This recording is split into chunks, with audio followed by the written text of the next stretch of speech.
और रिश्तों में जो जहर घोलता है वह है मनुष्य का अहंकार, उसका स्वार्थ, उसका आधिपत्य की भावना, उसकी ईर्ष्या, उसका भ्रम, शक करना, ये सब रिश्तों में जहर घोलते हैं। संदेह, शक, ये जहर घोलते हैं। अब सीता जी की बात को ले, सीता जी राम के साथ खुश थी, राम नहीं थे तो राम की यादों के साथ खुश रही। रिश्ते में मालूम है क्या खास बात होती है, क्या महत्वपूर्ण मुद्दा होता है। देखिए, जिस रिश्ते में कोई विकल्प होता है वो रिश्ता नहीं होता है। फर्स्ट ऑप्शन, लास्ट ऑप्शन कुछ लोग कहते रहते हैं। जो सोचता ऐसा है, बोलता है, वो रिश्ता हम कहते हैं जो ऐसा सोचता है और बोलता है कि फर्स्ट ऑप्शन, लास्ट ऑप्शन, वो रिश्ता शुरू ही नहीं हो पाता। और अगर गलती से शुरू भी हुआ तो देर तक चल नहीं पाता। हमारे मित्र ही कहते हैं, हमारे पास बड़े ज्ञानी, ध्यानी, शक्तिशाली लोग आए, क्या तुम्हारा विकल्प आया कोई मेरे जीवन में? नहीं आया ना। क्यों विकल्प नहीं आया? वो कहते हैं तुम्हारे साथ बहुत सारी सफलताएं देखी, बहुत सारी असफलताएं भी देखी। पिछले 30 वर्षों में हमने ये सब देखा, कई काम नहीं भी हुआ, पर कोई आदमी की जितनी क्षमता है उतना ही ना प्रयास करेगा। हाँ, प्रयास को हमने देखा कि तुमने बहुत ईमानदारी से किया है, प्रयास ईमानदारी से हुआ, ये भी सभी लोगों को देखना चाहिए और निष्कर्ष तब निकालना चाहिए या विकल्प ढूंढना चाहिए। पर संसार है, ऐसा ही होता है। स्वार्थ मलिन करता है रिश्तों को, अहंकार मलिन करता है रिश्तों को, आधिपत्य मलिन करता है रिश्तों को। हमेशा ध्यान रखना चाहिए, रिश्तों का बौद्धिक योग्यता से कोई लेना देना नहीं है। ये हम अपने जीवन में भली भांति हमने महसूस किया है। हमारी माँ बौद्धिक रूप से कोई आइंस्टीन नहीं थी, लेकिन हमारे जीवन में हमारे मित्र भी, उन्होंने भी हमें कहा कि तुम्हारे जीवन में अब तक जो हमने देखा, और तुम हमसे कभी नहीं बोले, लेकिन हमको लगता है कि तुम्हारे जीवन में सबसे महत्वपूर्ण स्थान तुम्हारी माँ का। हमने कहा कि हमारे जीवन में सबसे महत्वपूर्ण स्थान मेरी माँ का है। क्यों?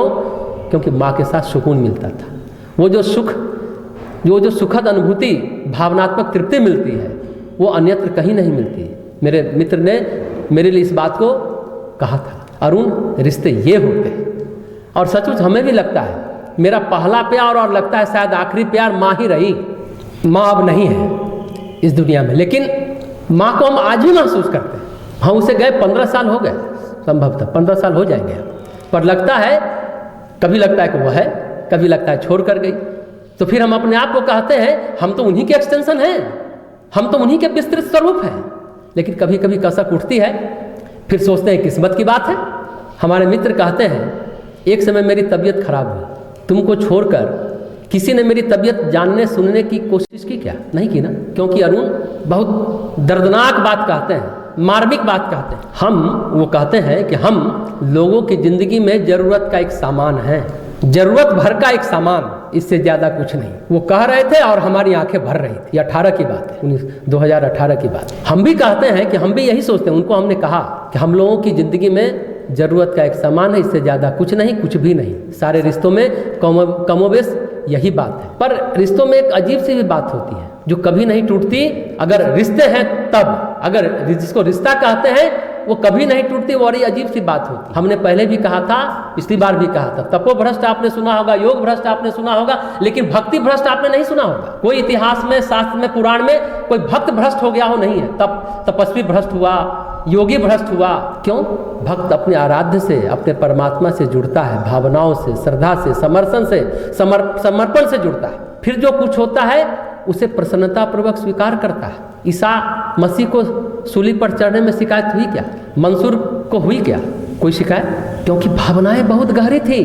पर आज क्या होता है? एक काम नहीं हुआ, तिरस्कार होता है। अगर तिरस्कार है तो उस रिश्ते में कुछ था ही नहीं, ऐसा मान लेना चाहिए। वो आपको ठोकर मारेंगे, औरों से भी ठोकर मरवाएंगे। पर एक बात, शांत स्थित होकर विचार कीजिएगा तो पाइएगा, जैसा हमारे मित्र कहते हैं, परमात्मा ने किसी मुसीबत में छोड़ा क्या? नहीं छोड़ा ना। रिश्ते ये होते हैं, जब लगा चीजें असंभव है तो आदि शक्ति ने संभाल लिया। हमारे मित्र ये कहते हैं, वो बोलते हैं कि हमारी यात्रा अभी भी चल रही है, क्योंकि वहां रिश्ते हैं किससे? परमेश्वर से। वो कहते हैं तुम तो दूर रहते हो, पर दूर रहकर भी मेरे लिए संवेदनशील हो। ये होते हैं रिश्ते। स्वार्थ नहीं है ना, बेईमानी नहीं है ना, ये भावनात्मक क्षमता होती है जो बहुत रेयर होते हैं, बिरले होते हैं। तपस्वी बनना आसान है, विद्याएं अर्जित कर लेना आसान है। सारे असुरों ने क्या किया? सारे राक्षसों ने तपस्या की, तप का बल अर्जित किया, विद्याएं अर्जित की, लेकिन रिश्तों को नहीं निभा पाए, क्योंकि अहंकार रिश्ते निभाने ही नहीं देता। देखिए, अटल बिहारी वाजपेयी की बात हम लोग कर रहे हैं। उनका रसोइया शिव कुमार ग्वालियर में उनके साथ था और अंत तक साथ रहा। सलमान खान के पिता सलीम खान ने एक इंटरव्यू में कहा था कि एक डायरेक्टर थे, कौल साहब शायद थे, उन्होंने एक बात बताई। सलीम खान ने कहा, इंसान अच्छा या बुरा ये पहचान करनी हो तो क्या करना चाहिए? पता कीजिए कि उसके दोस्त कितने पुराने हैं और उसके नौकर कितने पुराने हैं। अगर दोस्त और नौकर हैं पुराने, इसका मतलब है कि आदमी अच्छा है, उसको समझ है। तो बात यह है, रिश्तों में कोई छोटा या बड़ा नहीं होता। रिश्ते में केवल भावनात्मक अनुभूतियों की प्रगाढ़ता होती है। हमारे मित्र ही कहते हैं कि हमारे जीवन में भक्ति न होती तो हम 50 बार सुसाइड कर चुके होते, आत्महत्या कर चुके होते या पागल होकर मारे फिरते होते। पर हमें विश्वास था कि परमेश्वर कोई ना कोई मार्ग निकालेंगे और आज निकलता भी जा रहा है।